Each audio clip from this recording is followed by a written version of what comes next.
What do we have here today? This is the Apple MacBook Air 13-inch with the new M4 chip. It might look familiar to you. You might feel like, oh, we've seen this before, but there is a lot going inside over here that you don't know about. And if you ask me to summarize the MacBook Air review in a line, I would say the M3 MacBook Air was pretty good, but with the M4, Apple has made it better and cheaper. It's true, the MacBook Air M4 comes with a lot of improvements. There is a new chipset, there is upgraded RAM, you get a better webcam over here now, and it's ridiculously light. But while all of that is happening, the MacBook Air M4 is actually cheaper. How? We don't know, but let me get back to that in a minute. Before we talk about the price, I want to show you what comes inside the box. So if you open the box, you obviously get the laptop. There is the MagSafe cable and a 30-watt power adapter. But that's all. That's all you get. There is no sticker anymore either. Anyway, coming back to the review, the MacBook M4 Air comes with a bunch of upgrades. For instance, the M3 came with 8 GB RAM for base variant. However, the M4, you start off with 16 GB RAM. And generally what happens is that when there is a bump up in RAM, there's also a bump up in price. But that's not what's happening here. So the starting price for the base variant of the MacBook Air M4 is $99,900. However, for the M3 chip, the starting price was 1,14,900. That's a straight 15,000 rupees price reduction, which is great, right?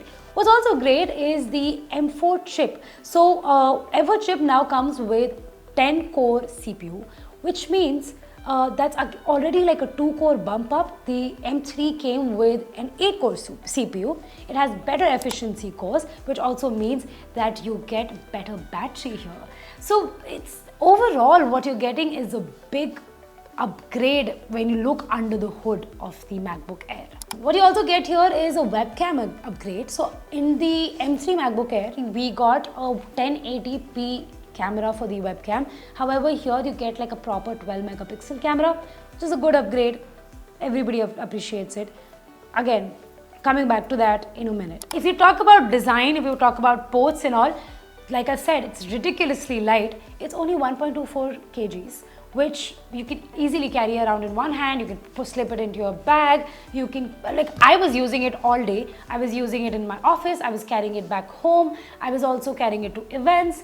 It's actually very easy to just hold in one hand. It's perfect. What I really like is this new sky blue finish that you get with the MacBook. And you know, it's a very aesthetic thing that may or may not be something that attracts you. This replaces the space gray variant.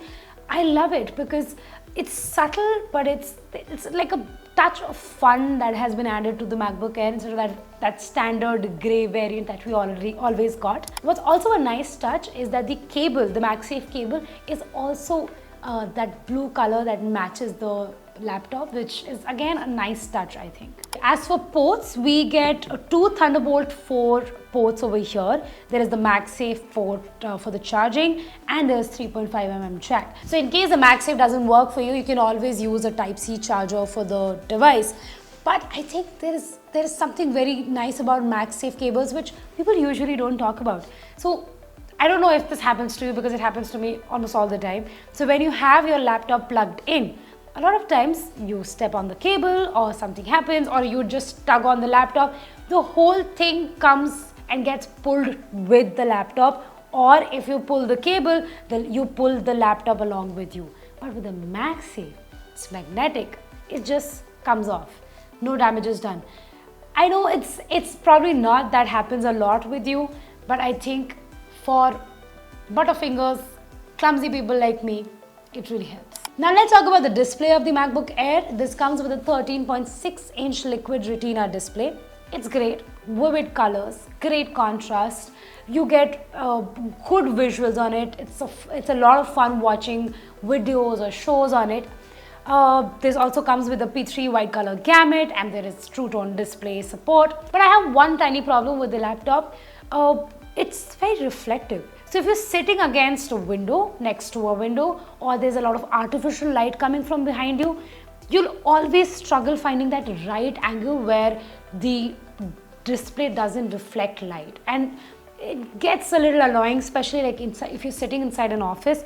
There's always these reflective patches that you see on the display, and a lot of it is because of the kind of brightness that you get on it. But as a user, what you really are facing is just a reflective display which is constantly hitting in your eye. That's a thing that would have been great. Like for instance, if there was a nano texture coating that you got in the Pro, that would have been great, but then that would also meant that there would be price upgrade, which we don't want, because we're loving that this price at a lakh.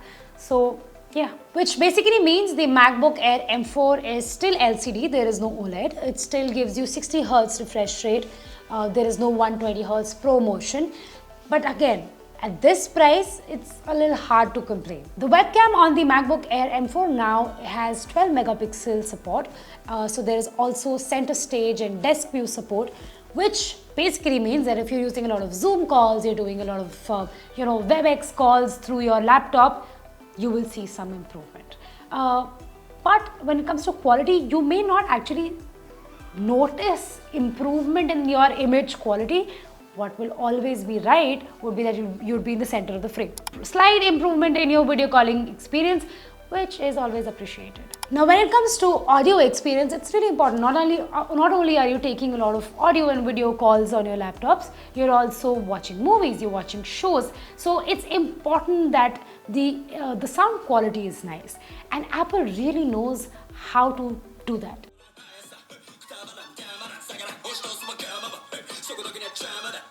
When it comes to MacBook Air, which is actually true for a lot of older generation MacBooks also, you get really clear audio, you get good stereo separation, you get a well balanced sound, and I think it's a total experience when you're watching something or when you're listening to something on this Mac. When it comes to keyboard and trackpad, I don't think there's anybody better in business than Apple MacBooks for that.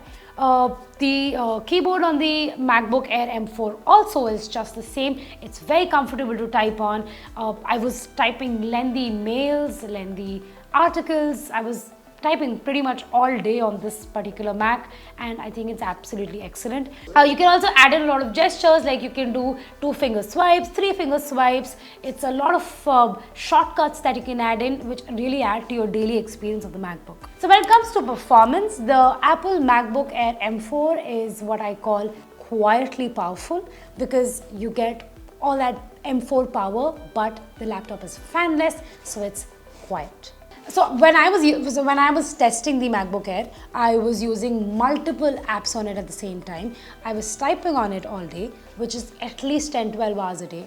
I had these multiple apps like Notion, Mail. I had multiple browsers open. I actually use on multiple browsers. I actually work on multiple browsers. I had multiple tabs open, and you never feel like there is any lag when you're switching between all of this. I also have the benchmark source. So on Geekbench 6, it scored 3,646 on single core and around 15,000 on multi-core.